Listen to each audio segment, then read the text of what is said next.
Hello guys, welcome back. So today we're showcasing the R7 260X from AMD. So this card was released towards the back end of 2013 with a launch price of £100 or roughly $139, and today I paid £35 in 2022. So this card has a GPU clock of 1100 MHz and a memory clock of 1625 MHz. And the card I'm using today is the 2GB model from MSI. So this card supports DirectX 12, which is pretty interesting for a card that was released in 2013. And this card in particular requires a 6-pin connector for power. Anyway, with that out of the way, let's see how this card performs 9 years later in 2022, and we'll see if it's still a good budget option. Okay, so before we get into the benchmarks, I'd like to say the test system I am using today consists of a Ryzen 5 5600X. We've got 16GB of RAM, and of course the R7 260X. So one thing I'd like to mention is I'm just using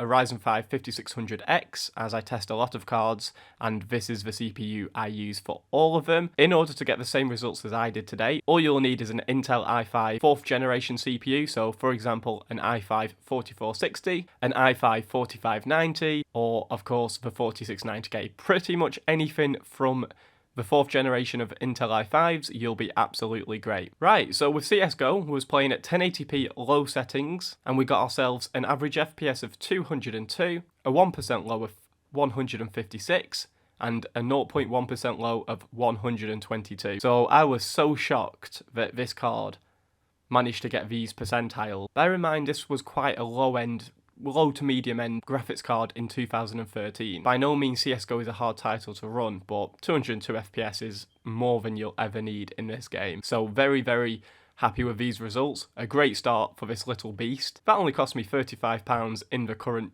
GPU climate, is not bad whatsoever, but we'll keep progressing and we'll see how we'll do. Okay, so before we get any further, I'd like to mention how I managed to get these figures. The likes of Valorant and CSGO, I played 3 deathmatches, used the MSI benchmarking tool and took the average FPS, is what you can see here. So the gameplay you see in the background is just for the gameplay. I didn't just play for 1 minute, 2 minute, or whatever you see on the recording. Yeah, I tested for roughly half an hour in most games. That's what I tend to do, just to give us quite a nice average over a short period of time. So now that's been mentioned, we was playing Valorant at 1080p on the low settings, and we got ourselves an average FPS of 352.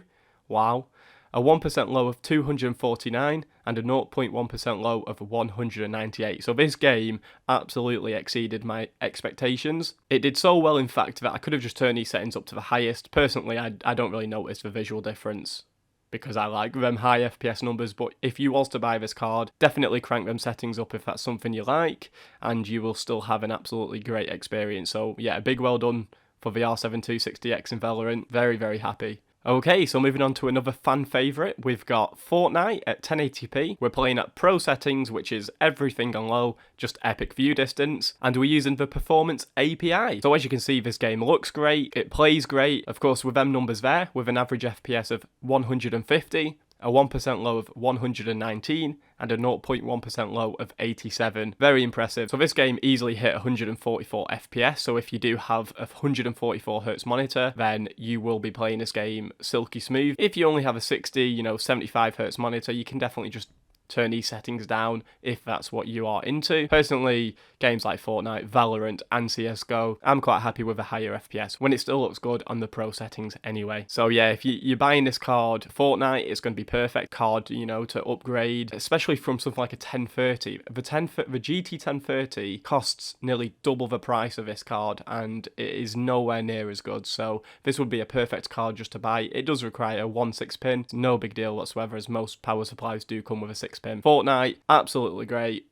Big well done, and hats off to the R7 260. Okay, so moving on with GTA 5, we're playing at 1080p with the high settings. We've got FXAA enabled, we've also got the reflection quality set to 2 times, and we've got the AF setting set to 8 times, so a nice high mixture here. You know what, it performed amazingly. Admittedly, GTA 5 is an older title now. In fact, GTA 5 I think was released in 2013 on the Xbox 360 and PS3, so just right round the time when this card came out. However, GTA 5 didn't get released until 2015 onto PC. I think that's right. Anyway, if I remember correctly. Anyway, yeah, GTA 5 performed brilliantly at these settings because we got an average FPS of 63, a 1% low of 56, and a 0.1% low of 47. So I'm very happy to play at around 60 FPS on this game. It would vary a little bit if you was online in a populated area. I'd imagine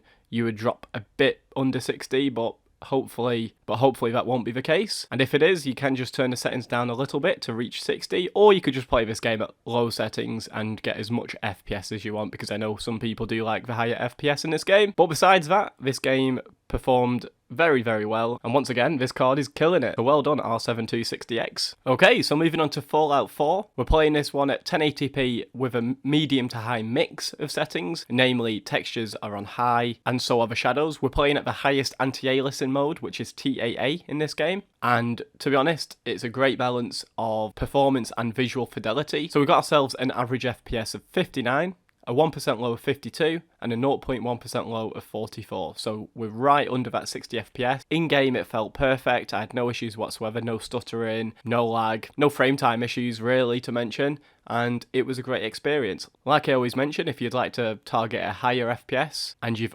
uncapped the frame rate, you can just turn the settings down. That's entirely up to you, but I like to reach for 60 FPS so I can just show you the settings that are possible on this card. And this is also an older title, but it looks great and it performs well. So the R7 260 is doing great. Okay, so we're finishing the benchmarks off with a AAA title, with that being Forza Horizon 5, a fan favourite. Everybody loves this game, and it's one of my favourite games at the moment too. With a resolution of 1080p, at the medium preset, which automatically selects the 2x MSAA option, we got ourselves an average FPS of 46, a 1% low of 42, and a 0.1% low of 37. So I've said in many other videos, this game runs absolutely perfectly at 40 FPS, and it is even playable at 30 plus FPS, as long as you don't dip under 30. So I'm very happy with the medium preset. I think it looks great, and it performs great. I mean, bear in mind, like I said, I paid £35 for this card. An absolute bargain. If you was to pair this card with an older system, like I said, a 4th generation i5, you would still get very similar results to this. And it would make for a great Forza Horizon 5 gaming experience. So very, very happy with how well this card has performed. This is the last of the games I'm testing today. But if you'd like to see any other games tested, I am always expanding my game library, but I don't like these videos to be too long, so